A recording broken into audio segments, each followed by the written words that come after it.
પંચમહાલ જિલ્લાના શહેરા તાલુકાના ધાંધલપુર ગામે ઈજાગ્રસ્ત હાલતમાં મોર મળી આવ્યો હતો, જેને યોગ્ય સારવાર આપીને જીવતદાન આપવામાં આવ્યું હતું.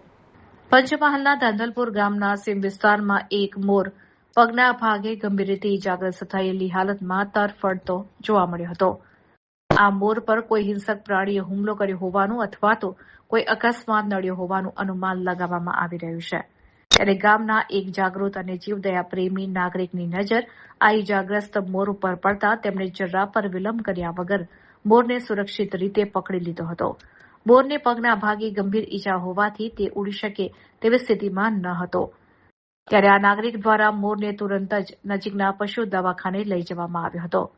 પશુ ચિકિત્સકો દ્વારા રાષ્ટ્રીય પક્ષીની ગંભીરતા સમજીને તેની પ્રાથમિક સારવાર શરૂ કરી હતી.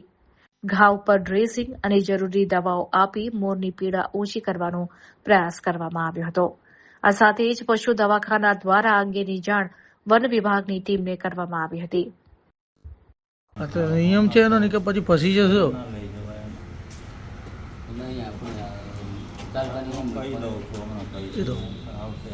એ લોકો